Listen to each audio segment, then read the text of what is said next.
simulation of schizophrenia. Please put the volume at an appropriate level and stop the simulation if you're uncomfortable. Please remember that this is not an accurate representation of the mental illness. Thank you. You worthless thing now. So stupid. So very stupid.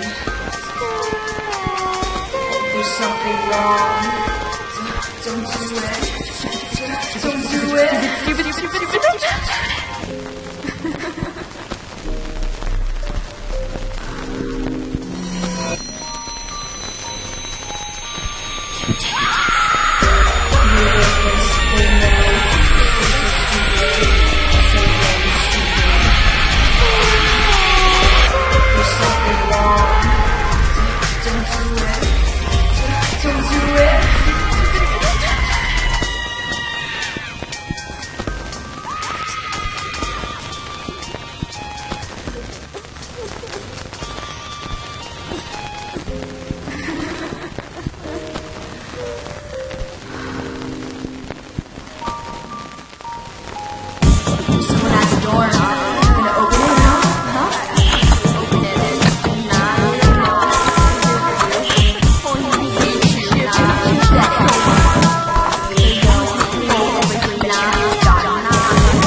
Le patient numéro 31 est enfermé dans la salle de confinement numéro 7, suite à l'incident du 23 mai 2007.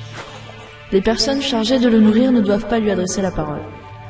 Pathologie psychologique, dédoublement de la personnalité, fou furieux. Voici un enregistrement du patient avant son incarcération à l'asile. Expliquez-moi comment tout a commencé. Nous sommes là pour vous aider. En fait, je me souviens, il y a 2 semaines, mon patron m'avait viré à cause des problèmes financiers que connaissait la boîte, et se faire virer par quelqu'un de plus jeune que soi, c'est assez humiliant. Et ensuite? Le soir même, j'étais mal. Je savais pas ce que j'allais faire et ma femme n'a pas de boulot, je suis la seule. J'étais la seule source de revenus de notre couple. Et qu'avez-vous fait donc? La seule chose qui me détend après le boulot, après avoir passé 10 heures sur un ordinateur entre 4 murs à enculer les mouches, la seule chose qui me permet de m'évader est la peinture.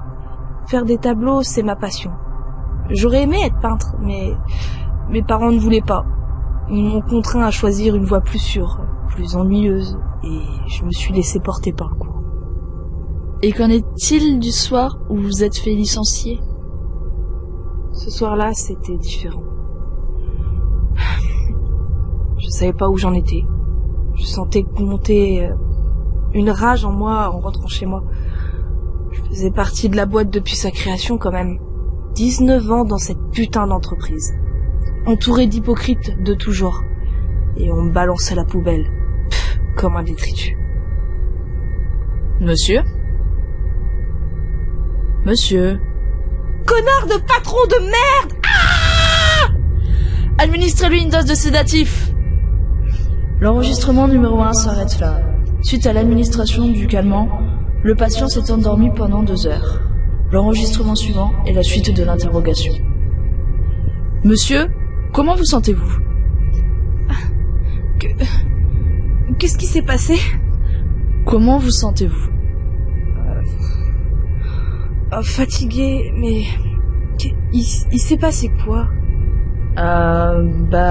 Vous vous êtes évanoui pendant 5 minutes. Ça a recommencé? Non, vous êtes juste évanoui pendant 5 minutes. Vous souvenez-vous pour quelle raison vous êtes ici? Vous étiez en train de m'interroger? Et pourquoi ça? Parce que je suis fou. Parce que j'ai tué ma femme. N'est-ce pas? Écoutez, nous sommes là pour clarifier les choses. Si vous voulez vraiment savoir qui a tué votre femme, il va falloir collaborer. Pensez-vous vraiment être le meurtrier de votre femme? Je sais pas quoi penser. quelque part, j'espère être le meurtrier de ma femme et d'un autre côté, je me dégoûte. Écoutez-moi, répondez simplement à mes questions. Qu'avez-vous fait en rentrant chez vous après le jour de votre licenciement? Je me souviens. J'étais dans un état où j'avais envie d'être seule. Je suis rentrée, je suis allée chercher mes pinceaux, quelques tubes de gouache, une toile, le chevalet et une lampe torche. La seule chose que j'ai dite à ma femme avant de sortir, c'était « Je vais peindre dehors, je reviendrai avant minuit. Ne m'attends pas pour manger, j'ai besoin d'être seule. » Et où êtes-vous allé? Je suis allée au sommet d'une colline pas loin de chez moi. Là-bas, on se sent isolé. Et la vue sur la ville est magnifique. Comme si vous pouviez voir tout le monde, mais que personne ne vous voyait. Toute l'angoisse, la frustration et la colère de mon licenciement s'étaient évanouies devant ce paysage. J'ai posé mon chevalet, j'ai posé ma toile. Puis, le blanc.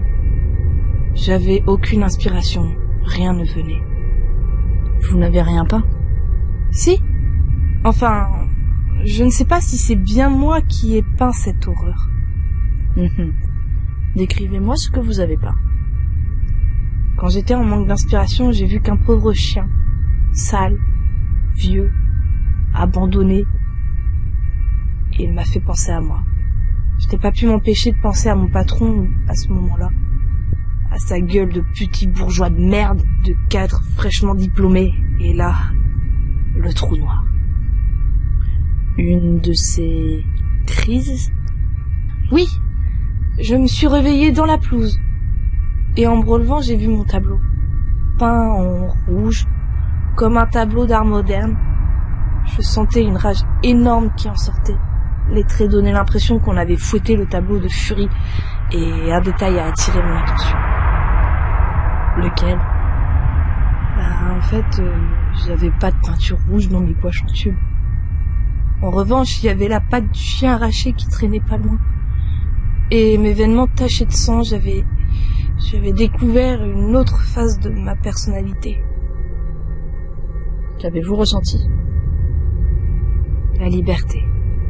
De la liberté pure. Une libération totale. En regardant le cadavre du chien disloqué et décapité, j'aurais dû être choqué, mais rien. La seule émotion que j'ai ressentie, c'était d'être étonné de n'avoir trouvé sa tête nulle part dans les alentours. Et qu'avez-vous dit à votre femme en rentrant? Que je m'étais taché de peinture rouge. J'ai jeté le cadavre du chien et mon ancienne vision du monde dans une poubelle avant de rentrer. Quand elle m'a demandé ce que j'avais peint, j'ai rien répondu. Je l'ai embrassé de toutes mes forces et je suis allé ranger mon matériel de peinture à la cave. Le soir, je lui ai fait sauvagement l'amour. Vous ne lui avez donc pas parlé du licenciement? Non. Pendant une semaine, j'ai fait semblant d'aller au boulot. En fait, je faisais le tour des musées, des galeries, pour voir si des gens étaient intéressés par mes œuvres. Le seul tableau que j'ai réussi à vendre est celui que j'ai nommé Rage. J'imagine que vous avez deviné de quel il s'agit. À quel moment votre femme a-t-elle su pour votre licenciement? Un jour où je rentrais de ma tournée pour vendre mes tableaux, elle m'a demandé pourquoi je lui avais pas dit. Je me suis excusée puis j'ai demandé comment elle le savait.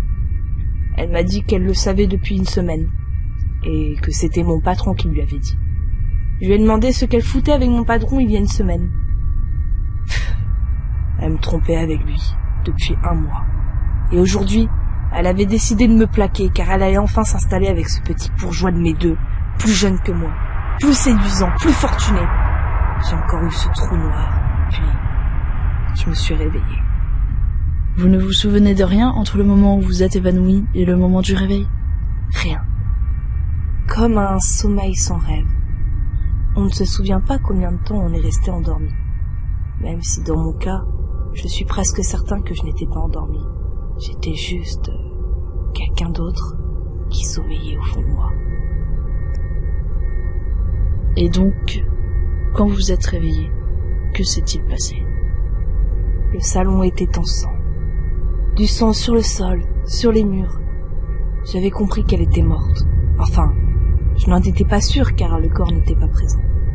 Peut-être que cette autre phase de ma personnalité l'avait cachée pour que personne ne la trouve. J'ai cherché partout. dans la cave, le jardin. Puis, j'ai eu une soudaine envie de vomir. Et Dans la flaque se trouvait un orteil avec du vernis orange, le même qu'utilisait ma femme.